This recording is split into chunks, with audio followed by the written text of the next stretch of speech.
여러분 안녕하세요. 목요일이에요. 오늘 하루도 함께 하신 하나님의 은혜와 사랑 안에서 우리의 삶 가운데 찾아오는 모든 두려움들을 극복하고 강하고 담대함으로 승리하는 귀하고 복된 하루가 꼭 되어질 수 있기를 기원합니다. 오늘 우리 함께 나눌 말씀은 요한복음 18장 22절로 24절 말씀입니다. 제가 봉독하지요. 이 말씀을 하심에 곁에 섰던 아랫사람 하나가 손으로 예수를 쳐 이르되 네가 대제사장에게 이같이 대답하느냐 하니 예수께서 대답하시되 내가 말을 잘못하였으면 그 잘못한 것을 증언하라. 바른 말을 하였으면 내가 어찌하여 나를 치느냐 하시더라. 안나스가 예수를 결박한 그대로 대제사장 가야바에게 보내니라. 아멘. 예수님은 안나스의 신문에서 저들의 그 불의하고 부당한 모습들을 지적하셨습니다. 즉 공정한 재판이 이루어지지 않음에 대해서 예수님은 말씀하셨던 것이죠. 이런 예수님의 대답을 들은 그 대제사장의 아랫사람 하나가 손으로 예수님을 쳤다고 기록하고 있습니다. 여기 손으로 예수님을 쳤다라고 하는 건 손으로 예수님의 뺨을 때렸다라는 뜻입니다. 당시 유대 관습은 절대로 사람의 뺨을 때리지 않았습니다. 왜냐하면 하나님의 형상으로 창조된 사람의 뺨을 때린다고 하는 것은 그를 모욕하고 경멸하는 것이요. 그것은 곧 그를 창조한 하나님을 또한 모욕하는 일이었기 때문이었던 것이죠. 그런데 저들은 지금 주저없이 예수님의 뺨을 치고 있습니다. 저가 이렇게 예수님의 뺨을 친 이유는 대제사장에게 과잉된 충성을 보이고자 함이지요. 대제사장에게 그 자신을 드러내 보이면서 무언가 얻을 것이 있지 않을까 하는 그런 이기적인 모습인 것입니다. 오늘 이런 모습을 보면 당시 제사장들을 비롯한 유대 종교 지도자들이 얼마나 불의하고 거짓된 모습을 갖고 있었는가를 다시 한번 확인하게 됩니다. 제사장직이라고 하는 건 백성들 앞에 군림하는 자리가 아니라 섬김의 직이지 않습니까? 그런데 저들은 오히려 그것을 군림의 자리로 바꾸어 버리고 그리고 자신들의 탐욕을 채워가면서 더욱더 자신들의 권위를 드높이기에 혈안이었던 것입니다.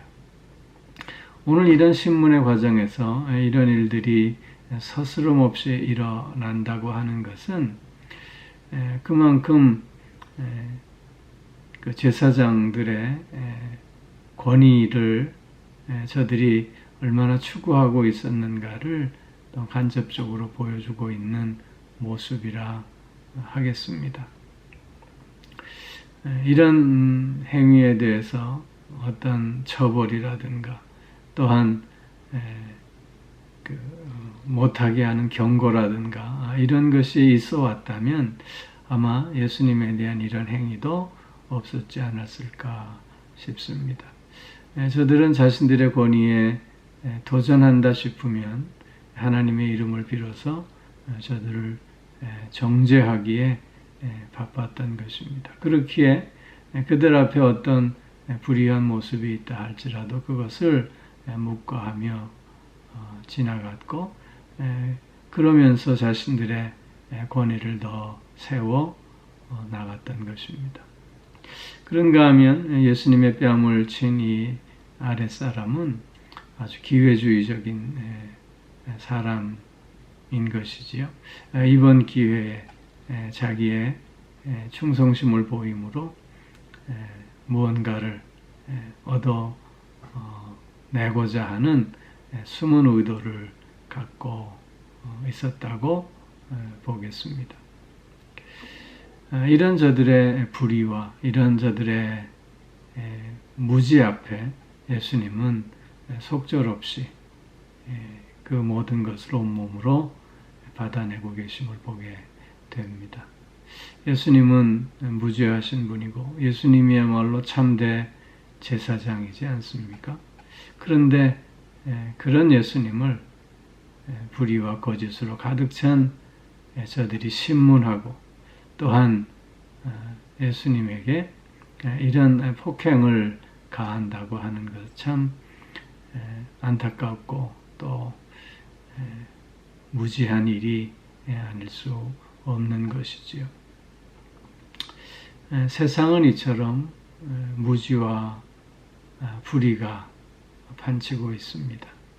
그 가운데서 우리 그리스도인들은 더욱 진실과 진리로 살아갈 수 있어야 할 줄로 믿습니다. 왜냐하면 진실과 진리만이 그런 모든 불의와 무지에서부터 우리를 자유케 할 뿐만 아니라 참된 승리를 가져오게 하기 때문인 것이지요. 예수님께서 23절에서 그런 대제사장의 불의한 그리고 무지한 행위에 대해서 말씀하십니다. 내가 말을 잘못하였으면 그 잘못한 것을 증언하라. 바른 말을 하였으면 내가 어찌하여 나를 치느냐 하시더라. 즉 내가 무슨 잘못을 범했느냐 하는 것이지 내가 어떤 틀린 말을 했느냐 하는 것입니다. 만약 그렇다면 증거를 대보라는 것입니다. 내가 바른 말을 하는데 내가 나에게 이렇게 폭행을 가하는 것은 불의한 일이 아니냐. 그렇게 지금 당당하게 다시 한번 따지고 계시는 모습인 것입니다. 이런 모습을 보고 어떤 이들은 예수님께서 산상수훈에서 오른밤을 치면 왼밤도 돌려대라 라고 하는 말을 스스로 어기고 계시는 것이 아니냐 라고 의문을 제기하기도 합니다. 그러나 산상수훈의 그 말씀은 눈은 눈으로 이는 이로 복수해야 하는 그 시대에 그렇게 복수하는 것이 답이 아니라 사랑으로 손으로 악을 이기는 것이 진정한 승리임을 말씀하신 것입니다. 오늘 본문도 그와 다르지 않습니다. 그의 불의와 그의 무지를 지적해 주시면서 그가 깨달을 수 있는 기회를 허락하고 계시는 것입니다. 그를 미워하거나 그를 그에게 복수하려고 하는 의도가 전혀 없으신 것이죠. 왜냐하면 주님은 그런 저들을 위해서 자신을 내어주시기 위해 지금 십자가로 나아가시는 중이시기 때문인 것입니다. 예수님의 이런 모든 모습 속에는 바로 사랑이 깊이 담겨져 있음을 우리는 살펴볼 수 있어야 하는 것입니다. 세상의 불의에 대해서 그리스도인들은 당당하게 그 불의를 지적할 수 있어야 할 것입니다. 그러나 사람을 미워하는 마음으로가 아니라 또한 복수하려고 하는 마음으로가 아니라 진리를 깨닫게 하기 위한 그런 마음으로 무지와 불의에 대해서 당당히 맞서는 가운데 저들을 또한 암흑에서 빛으로 인도해 낼 수 있어야 할 줄로 믿는 것입니다. 24절에서 안나스가 예수를 결박한 그대로 대제사장 가야바에게 보냈다. 그렇게 기록하고 있습니다. 즉 가야바에게 보냈다고 하는 것은 가야바 개인에게 보냈다는 말씀이 아니라 소집된 산해들인 공회 앞에 보냈다고 하는 말씀인 것이지요. 즉 안나스가 미리 예수님을 신문한 것은 산해들인 공회가 열릴 수 있는 시간을 벌어준 것 외에는 아무런 소득이 없었음을 말씀하고 있는 것입니다. 특별히 요한복음은 공관복음에 기록되어져 있는 그 산해들인 공회의 신문에 대해서는 생략하고 있습니다.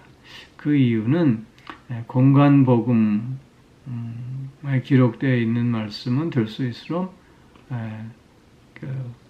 제외하고 오히려 보충적인 공관복음에 없는 내용들을 더 세밀하게 기록하려고 하는 의도가 있었기 때문인 것이지요.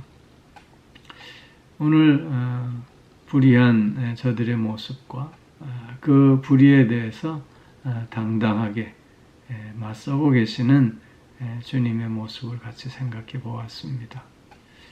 오늘 우리가 이 세상에서 어떤 모습으로 살아가야 할 것인가를 다시 한번 결단하게 됩니다.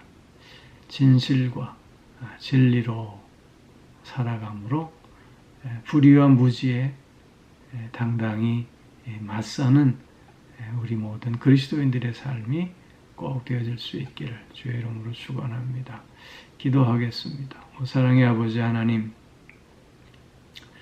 세상은 무지와 불의 가운데